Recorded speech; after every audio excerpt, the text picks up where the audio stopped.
year is 2040, halfway between the Earth and the Sun. Here is an entirely new kind of telescope. Thousands of mirrors spread out in space send back their images to a central satellite. The goal is to observe the surface of distant planets. And here's the surprise. The image of a foreign world, hundreds of billions of kilometers from the Earth. Look at the blue and green spots. They're probably oceans and continents. And those glowing lines, could they be cities?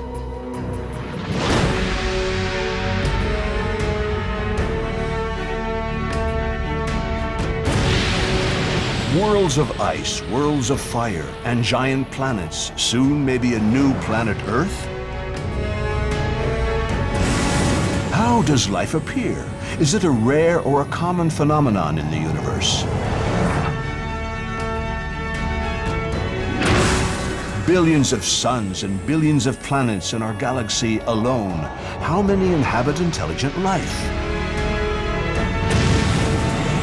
If intelligent life exists in the universe, can we communicate? And what would we say? If intelligent life exists, why do they remain silent?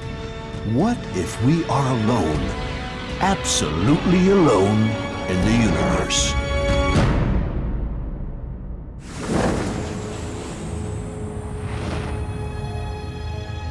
Hundreds of planets, and soon thousands more to be discovered. We now know that the universe is filled with them. On some of them, there may be life, and perhaps even intelligent life. This is the new dream for the astronomers. 15000, many zeros to make the number of Earth-like planets, a huge number of Earths within our universe. Now, to think that this is the only planet where there's something intelligent, that would be an incredible miracle. We find that there are 31,513 intelligent civilizations in a galaxy of 1 billion stars. Personally, I am ready to bet that in a century, we will discover life elsewhere in the universe. This fascinating quest for new worlds started 50 years ago by exploring our solar system. However fascinating it was for astronomers, it disappointed those expecting to find life. But this exploration is not over, far from it, and there is new hope being placed in missions to the giant planets like Saturn and Jupiter. 2029 will be the year of our return to Titan, Saturn's largest satellite. Remember January 14th, 2005? The little Huygens probe showed us an amazing landscape of mountains and valleys, similar to a seashore. Blocks of frozen water could be seen on the ground under an orange sky. It was a strange world, so close, and yet so far from ours. 24 years later, in 2030, a new unmanned mission will drop 2 new objects on Titan, a 600-kilo hot air balloon and a small probe.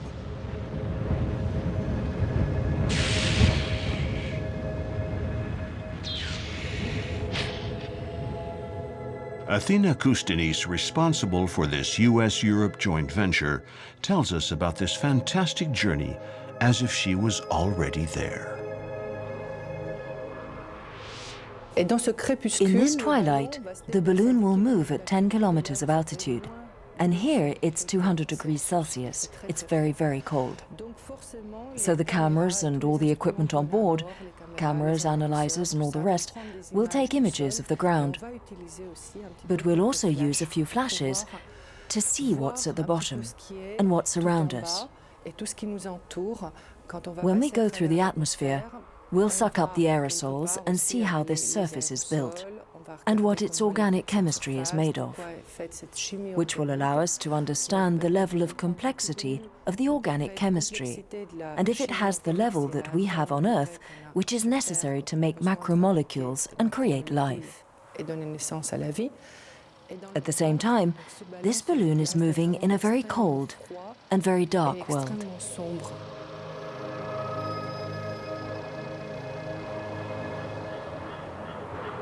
Sent to one of Titan's hydrocarbon lakes, the little probe will look for the traces of a basic chemistry which reveals the presence of life.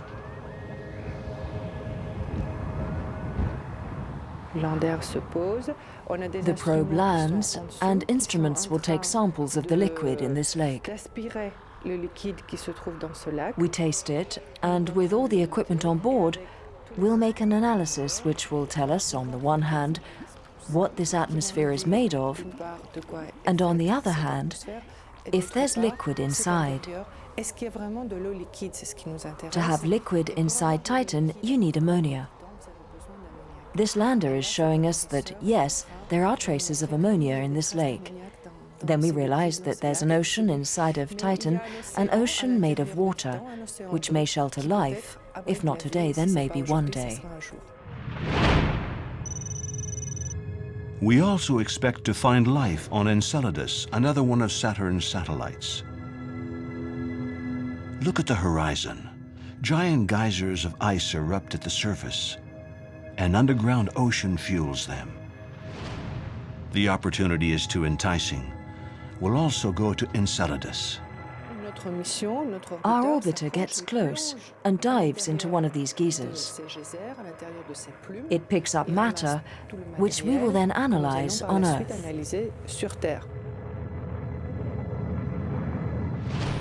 Considering how cold it is on Enceladus and on Titan, the only kind of life that we might find would be a very basic form of life. It would be the basis of life rather than life itself. To find more complex forms of life, our hopes now turn to exoplanets, meaning planets that orbit around other suns. Today, a new satellite is in charge of finding distant worlds, and its name is Corot.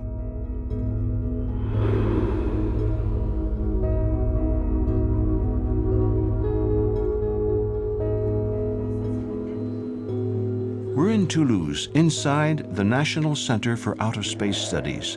This is the team in charge of Corot. For the past 3 years, the list made by this planet-hunting satellite keeps growing. This is the last one we found, Corot 9b. It rotates slowly around its star. It's a gas planet. It's far enough from its star to have a moderate or temperate climate, similar to the temperature we have on Earth.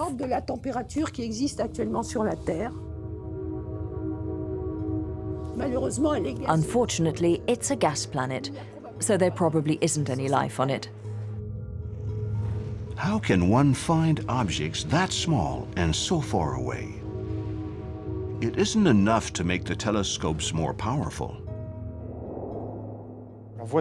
This is a small model that shows the rotation of a planet around its star.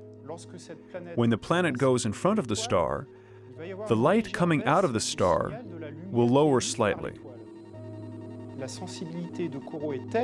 Corot is so sensitive that it can notice when the light coming out of stars lowers slightly. Therefore, it can pick up on the signs that show that there are planets around these stars. The star is also slightly attracted to the planet and moves a little. This movement is detected by instruments attached to big telescopes on the ground. This second technique is used to confirm the existence of planets around other stars.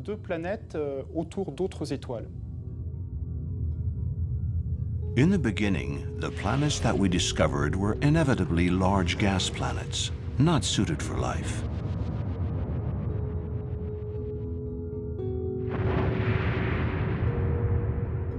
As the years have gone by, we've been able to narrow it down. Astronomers are now discovering small rocky planets like the Earth.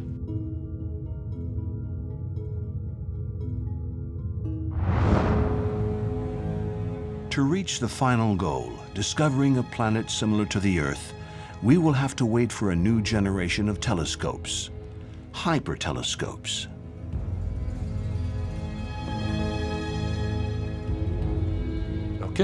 What is a hypertelescope? It is a set of small telescopes spread out on a surface, each of which act like a big, single telescope. Each of these small telescopes send the light they receive to a central telescope which combines everything it received from the little telescopes. If you want to observe a whole planet, you need 20,000 square meters of mirrors. To observe its continents, you need 80,000 square meters of mirrors. And to discover any possible signs of life, you would need 500,000 square meters of mirrors.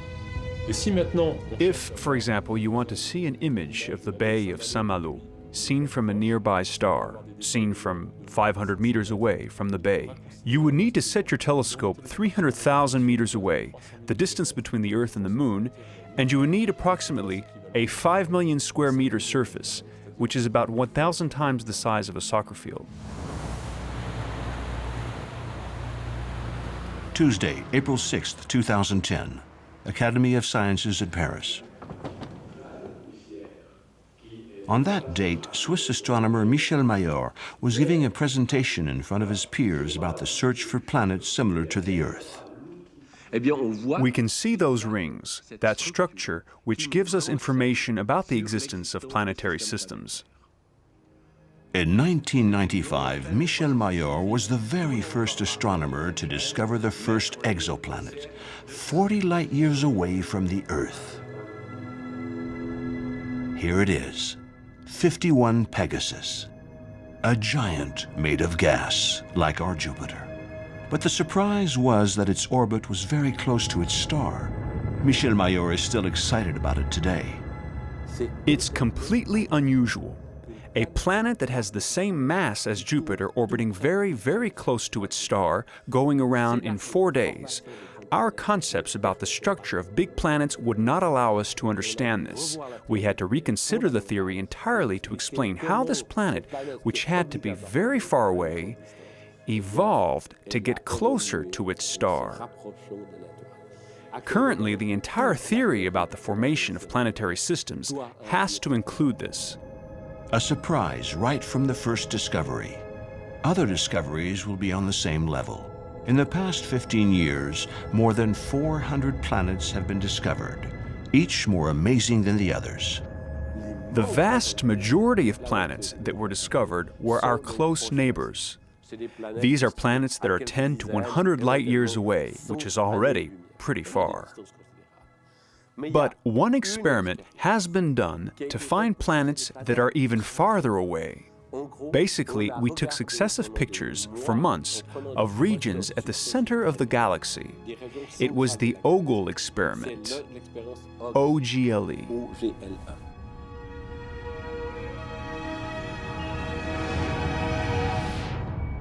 Let's get closer to this small planet, which at first sight isn't much. Ogle 05390. Let's go to the surface of its frozen ground. We will have a surprise. It's a frozen planet. It's very far from its star and very cold. Unfortunately, there probably is not any life on a planet like that, but the sky must be absolutely stunning.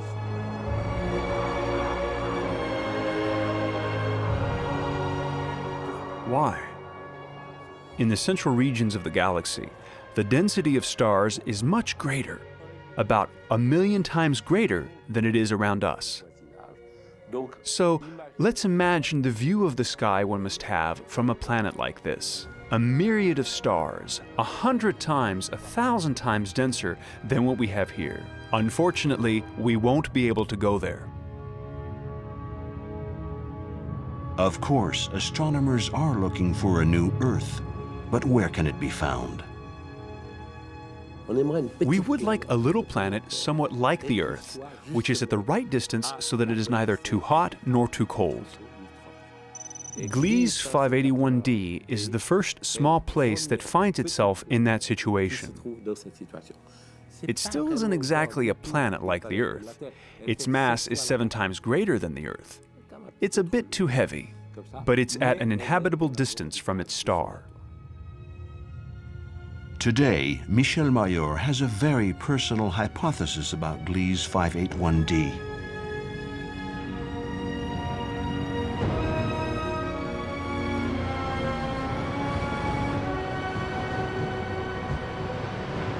An ocean planet.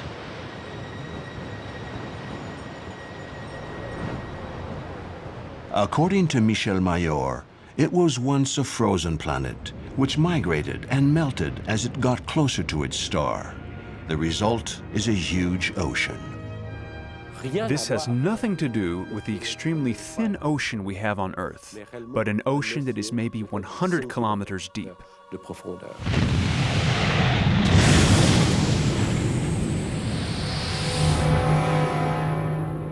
Now here is an incredible object, PSR 1257 plus 12, which has a fantastic story. This little planet orbits around a pulsar, the corpse of a star which spins and sends out a very intense jet of X-rays and ultraviolet rays. It was detected by chance in 1990 by a Polish astronomer, 5 years before Michel Mayor's official discovery. At that time, astronomers weren't sure if it was a real planet. We were wrong. It was the first exoplanet discovered.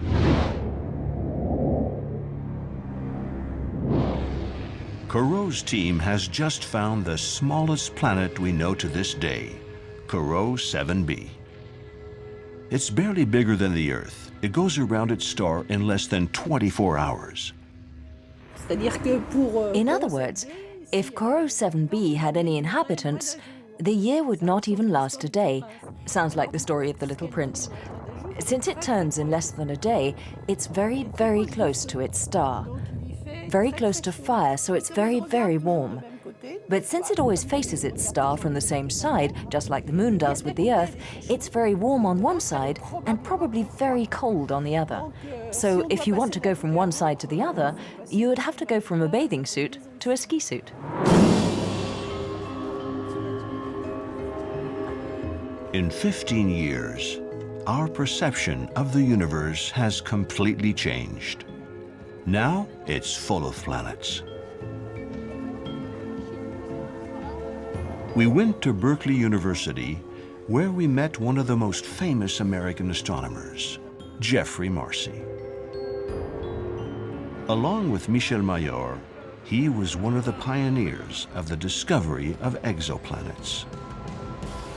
He did a little calculation for us at the cafeteria. So we can estimate how many Earth-like planets there are in our entire universe in the following way. We know that there are 200 billion stars within our Milky Way galaxy, 200 billion stars. And we know that about 15% of those stars have planets. So if you multiply those two numbers together, you see that there are 30 billion planetary systems within our Milky Way. 30 billion planetary systems is a huge number of planets. But we might ask how many of them have Earths? And probably something like 50% of them have Earths. And so if you multiply 50% by 30 billion, you see that there are about 15 billion planets like the Earth within our Milky Way galaxy. 15 billion Earths, but that's just within our Milky Way galaxy. Now if you consider the whole universe, it has something like 100 billion galaxies like our own Milky Way galaxy. And so if you multiply these two numbers together, 15 billion Earths within each of 100 billion galaxies, now you see when you multiply them you get 1, 5, 0, 0, 0, 0, many, many zeros, 24 zeros. A huge number of habitable planets within our universe. We've gone beyond the realm of astronomy. We're going through a huge philosophical revolution, which completely changes the consciousness that man has of his place in the universe.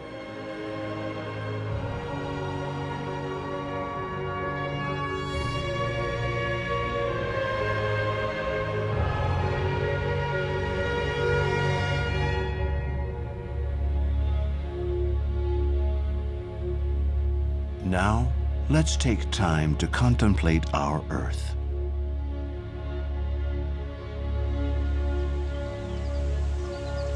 Thick jungles, waterfalls, lakes, oceans.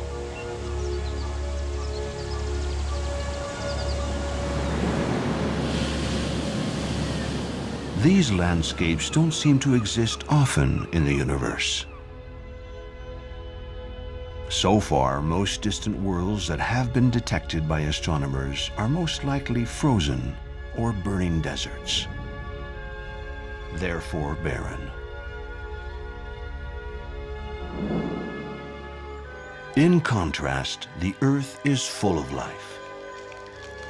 In the savanna, in the forests, in the depths of the ocean, in deep caves, and in our cities with millions of intelligent beings.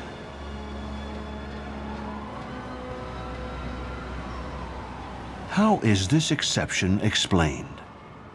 Personally, I am very comfortable with the idea that life is a natural byproduct of the evolution of the universe. When the conditions are put together, life has to develop. That does not mean man, that does not mean a form of life similar to ours. What is more probable is unicellular. That is probably the most widespread form of life that exists. Personally, I am ready to bet that in a century, we will discover life elsewhere in the universe.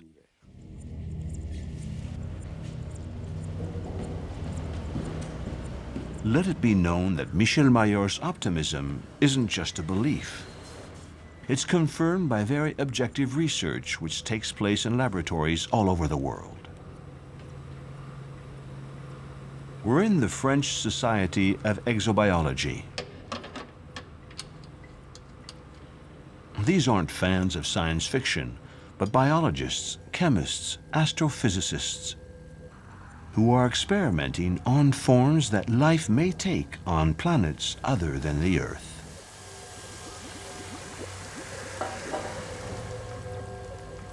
In this laboratory, exobiologists have recreated the atmosphere of Titan, Saturn's big moon. The mixture in this test tube is made of nitrogen, methane, and carbon monoxide. Then it's dipped into liquid nitrogen at minus 170 degrees, which is the temperature on Titan. Finally, we circulate an electric current between two electrodes, which simulates the ultraviolet rays of the sun. We let it rest a few days. And look at the result. Those blackish compounds which are made of carbon and hydrogen. They are organic compounds, the bricks that are at the base of life. In 1953, an American biologist, Stanley Miller, did a similar experiment by reconstructing what he thought was primitive Earth's atmosphere. Methane, ammonia, hydrogen, water vapor.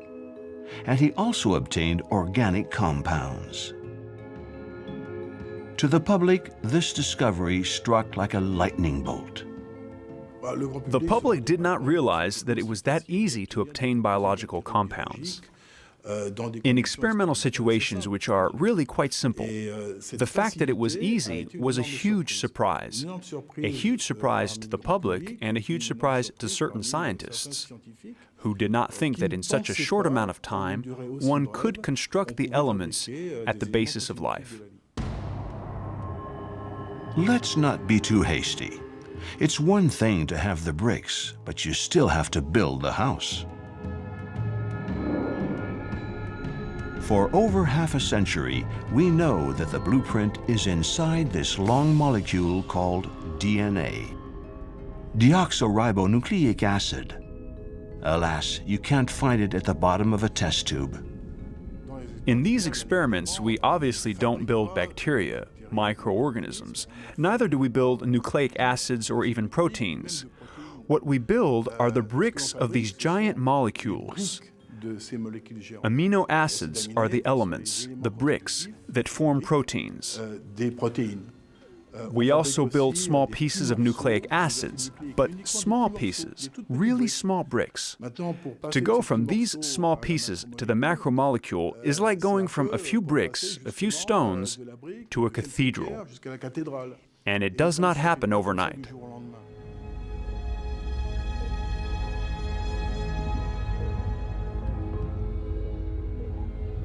To understand how everything started, we must go on a long journey, 4 billion years ago, into the inferno that was primitive Earth.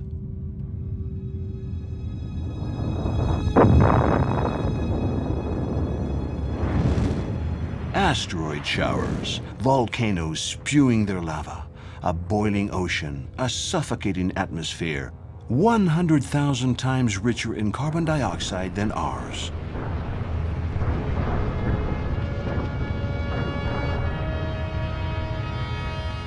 In 2008, in an animated film, Voluntarily Naive, researchers from the CNRS had fun by popularizing what we know about the very first moments of life.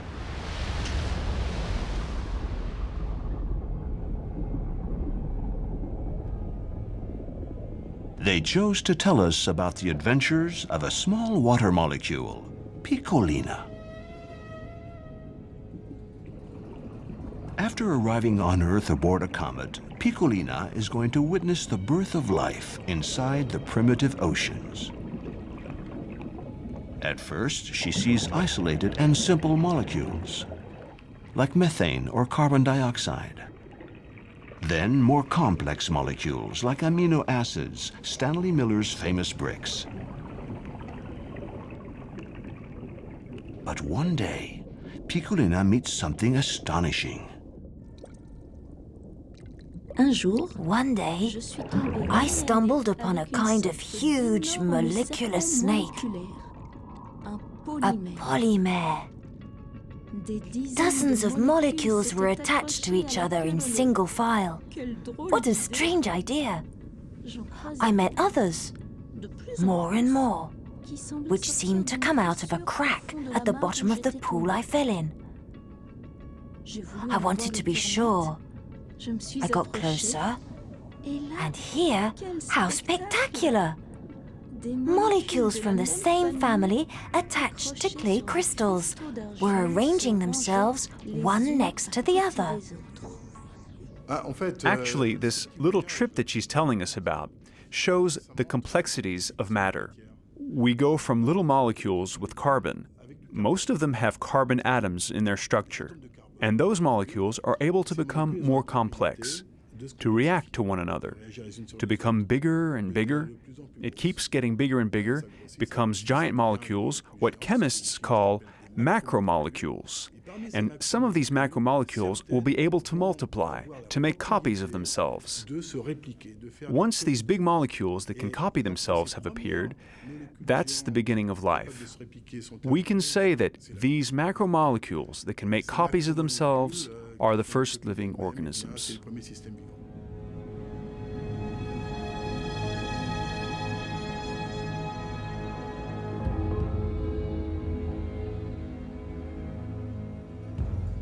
It may be like this that life appeared on other planets, turning around other stars. To light the spark, a few simple conditions are enough. If we consider what happened on Earth, which is still the reference in this field, there seems to be 3 essential elements, which are carbonated matter, liquid water, and energy sources. And when we go to find life elsewhere, in the solar system to begin with, we will be interested in environments where these 3 conditions, these 3 ingredients are present. If these 3 conditions are present, then everything is possible. On our planet, we can find life in the most extreme places. For example, we are discovering life in the depths of the ocean under powerful pressures, living organisms called barophiles. Barophile meaning who loves high pressures. In lakes where the level of salt is very high, the Dead Sea, for example, where the level of salt is at the maximum, we have found something we didn't expect. We found lots of organisms called halophiles. The most extraordinary organisms are, without a doubt, hyperthermophiles, which love very high temperatures. So far, the record is 121 degrees Celsius. Let's stop here. We now know the rules in the game of life. And we can see on our Earth alone a whole spread of possibilities. But on distant worlds, that spread can still get bigger until it can compete with science fiction's wildest creations.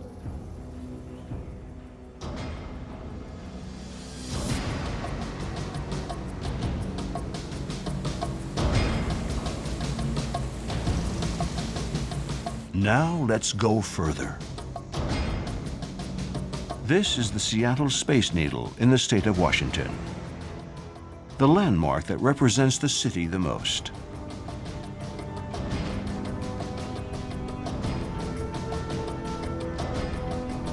In the University of Washington, we discover an amazing laboratory, the Virtual Planet Laboratory. Here, exobiologists create virtual worlds, which will help astronomers get a better understanding of what they find in their telescopes. Recently, they asked themselves a very simple question.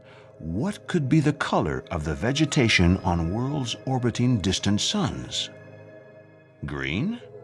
Not necessarily. So on our planet, the foliage is green because that is the color of light that plants don't really utilize on our planet. So they reflect that light backwards and we get green light reflected to our eyes or to the camera. On a planet with lots of light coming to it from a very hot star, you might have too much blue light. And so they'd reflect that blue light because they don't want to use it. And then that light would get reflected to our eyes or to a telescope. And so the planets would appear blue.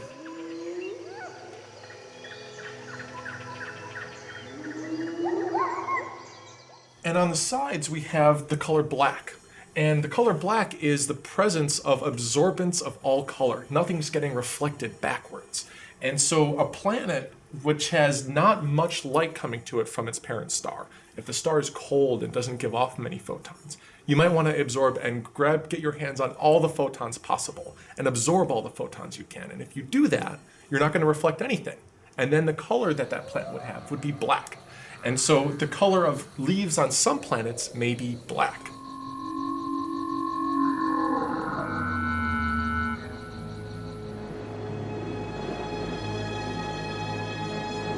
These simulations can be extended to life forms that are adapted to conditions that are very different from ours. For example, a giant planet where gravity would be much stronger than on Earth. If a planet had a lot more gravity, it might hold onto its atmosphere. And on Earth's atmosphere, we've lost hydrogen through the top of the atmosphere through time. That's left behind oxygen and ozone. If that didn't happen because the planet were larger and heavier, you might end up with no oxygen and no ozone. And then the plants or the organisms on that planet would need to shield themselves from ultraviolet light. And one way they do that is by living in oceans. Another way is they form matted communities that end up looking quite a bit like rocks, except they're actually mats of organisms, layers of organisms, like these organisms here called stromatolite.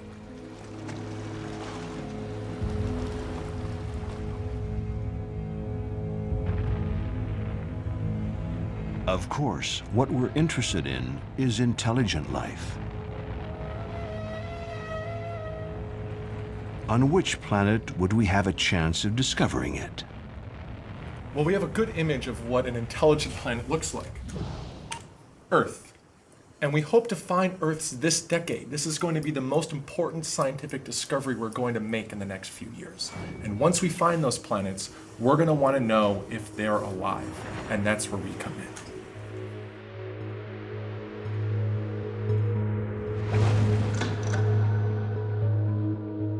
According to another exobiologist, Michel Vizot, this type of experiment has its limits. All you have to do is imagine the experiment the other way around. Let's imagine extraterrestrials who have observed the Earth. They see that there is land, seas, plants, air. They're going to imagine life forms, or a form of life adapted to these conditions in their logic.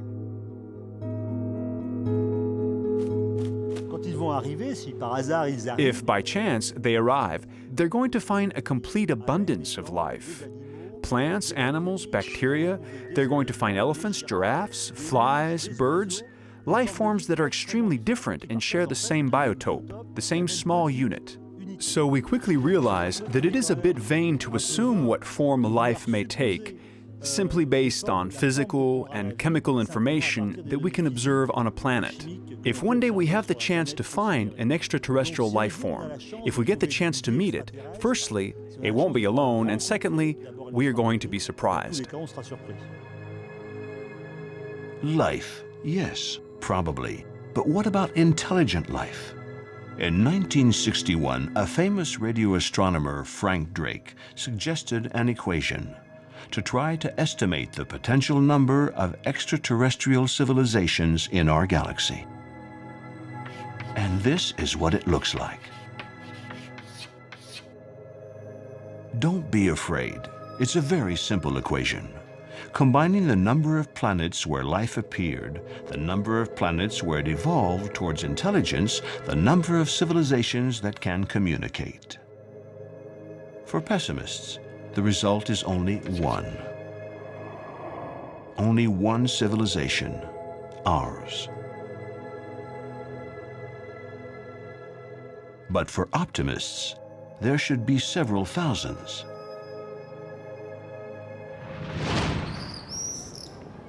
The optimistic tendency, we find it today in the beautiful city of Edinburgh in Scotland.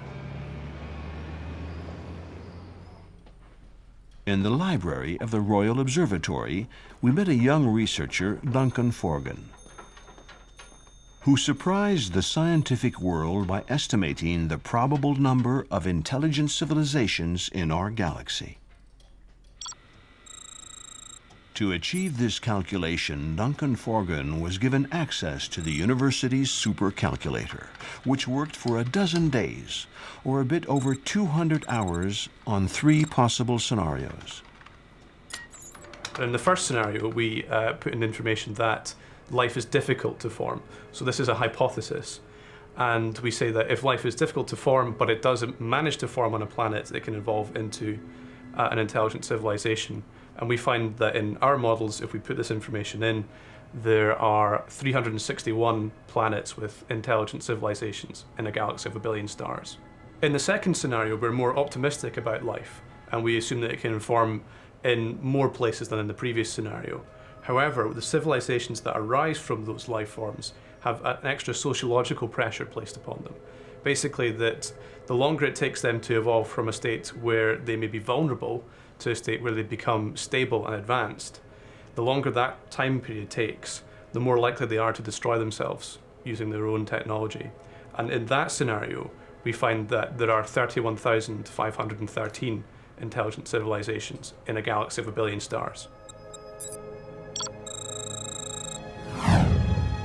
The last scenario relies on a scattering of life in the galaxy through comets and asteroids. The result? 37,964 intelligent life forms. But of course, where are they? And the problem seems to lie in the fact that while 2 civilizations may arise in similar points in space, they may not arise in similar points in time, and you need to meet both those criteria if you expect 2 civilizations to contact each other.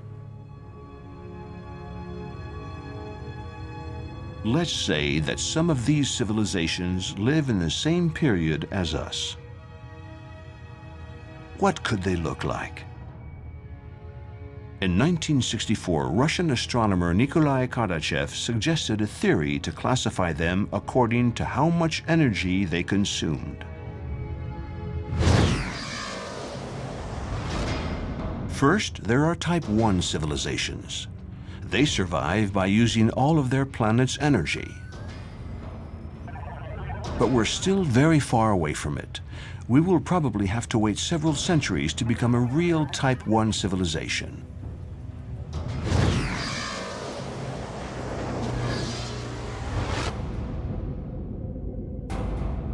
Type 2 civilizations are a lot more advanced.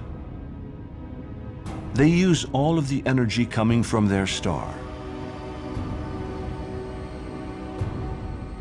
And this is how we could imagine them. A giant set of rings, 1 billion kilometers in diameter,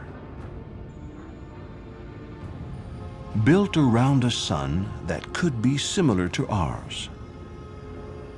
This fantastic ring allows the super civilization to collect all the energy of its star. Around 100,000 billion kilowatts for a star identical to our sun. Inside those structures, millions of populations live in homes built according to their will. Of course, Type 2 civilizations are millions of years ahead of us. They probably already master interstellar travel and technologies which we don't have the slightest clue about. Finally, there are Type 3 civilizations.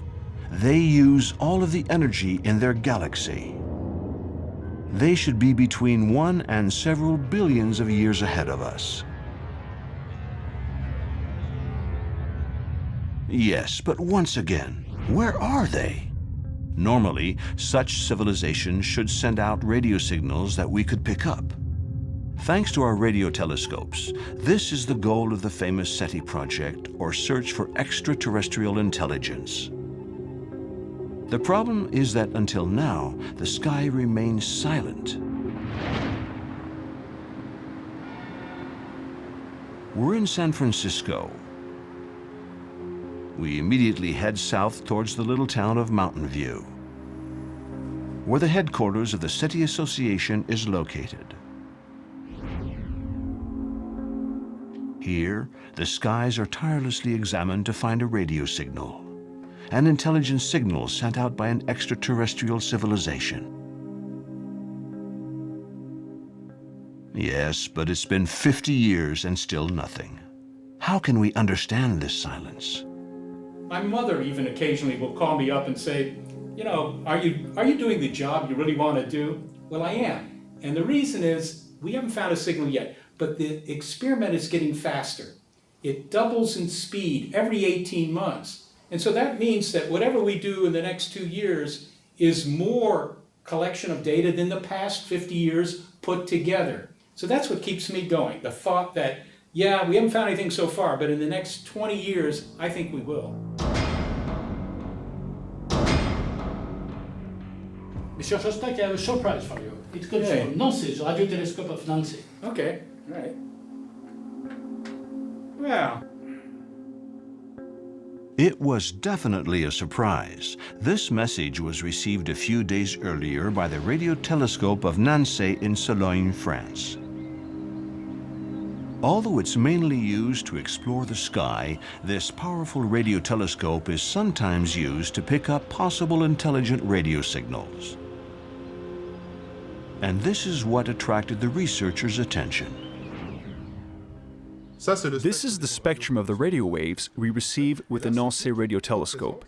This peak here is the intelligent signal we can expect from an alien civilization. It is extremely thin. Here it varies, then disappears. It is the presence and the absence of this signal that can indicate a code. Here it is again. We can imagine that it's a binary code, a series of ones and zeros, which we have to decode. This is the binary code, a series of ones and zeros, which obeys to a hidden logic. If we count the numbers, we get 583, and 583 is equal to 11 times 53. So we organize these numbers, and this is what we get. 53 lines and 11 columns. And we get a little drawing. To understand the following, we have to go 36 years back. In 1974, with the powerful Arecibo radio telescope in Puerto Rico, astronomers sent into outer space this message to the stars, containing information about us Earthlings. Numbers from 1 to 10, the atomic numbers of a few atoms, and even a sketch of a human being and his size and other details. So now we could guess that this message was picked up by intelligent beings who sent it back to us slightly modified. So here we find what we sent to Arecibo. We have the numbers 1, 2, 3, 4, 5, 6. So maybe it was sent by someone who counts by 6, and for example, who has 6 fingers. Here we maybe have a star and planets around it. There are 6 planets, and we notice that the 4th is set aside, so they're probably on the 4th planet. This is what they could look like. And this is probably the radio telescope which allowed them to pick up or send out this message. At this point, what do we do? How is the news announced to the world? The SETI Association has thought about this question a long time ago. They established a very precise protocol. If you receive this message at the Nancy telescope, you may think the first person to be told is President Sarkozy, the president of France. If the Americans pick up a signal, why not talk to the president? But according to the SETI protocols, these messages that we get from extraterrestrials are not aimed at any particular country. They are being sent to Earth as a whole, and so they are the property of Earth as a whole. Well, the protocol, if we pick up a signal, is very simple. The first thing you do is you verify that it's truly a signal from ET, because you don't want to mislead people. The second thing is you would tell every astronomer in the world, hey, there's a signal coming from this spot on the sky, because you'd want them to study it day and night. Then you would tell everybody else, and of course everybody else would already know, and that includes the media and of course the public and the governments and so forth. If we want to answer to this message, one thing is clear. The extraterrestrials are very interested in the human form, or in their form, and they're telling us that's something that we have in common. So we might send something very similar to this. Start with the same picture of the human form in the Arecibo message, and now we want to show that we have parts to our body. So let's focus in on this arm. We have arms, and those arms can move. Now we return back to the entire human body. We can also have a close-up. We focus in on one part at the end of our arm, what we call our hand. Now notice here, we have 5 fingers. Or we might want to say something about what our faces look like. And so here's the human face, and we focus in too on our eye, that important sensory organ for us. So we show a picture of the eye, and it's not just this static eye, but an eye that can close, either very slowly, or we can show it in contrast and show it closing quickly. But ultimately, I think what we would want to say is we got their message, and now in return we send a greeting back to them.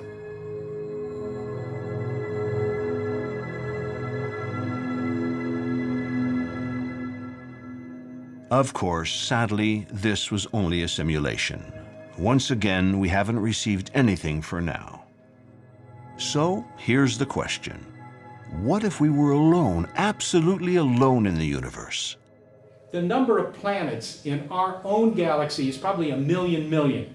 A million million. And most of those planets are probably not very interesting, but some of them are going to be good. And if you don't like our galaxy, hey, there are 100,000 million other galaxies, each with a million million planets.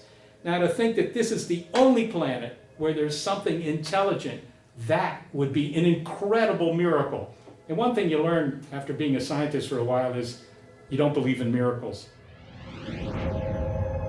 On the side of the pessimists who don't believe in miracles, we find biologist Peter Ward, author of a groundbreaking book, Rare Earth. According to him, life is abundant in the universe, but intelligence is rare, maybe even unique. Apparently, we are alone, but not forever. Maybe it's not so much that we are alone, but that we're the first. Maybe we're the first intelligence to arrive at a technical ability. And maybe it is our fate not just to be the first, but to be the seed of moving humanity to another planet where human beings become something else, or another planet, or even a different galaxy.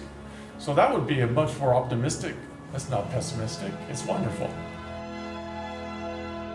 Now, more than ever, we have to remember that the scale of the universe is different from ours. We have to remain patient in the face of this immensity. We have to wait. How long? No one knows. But for some, we will get an answer one day. And that day, everything will change for humanity.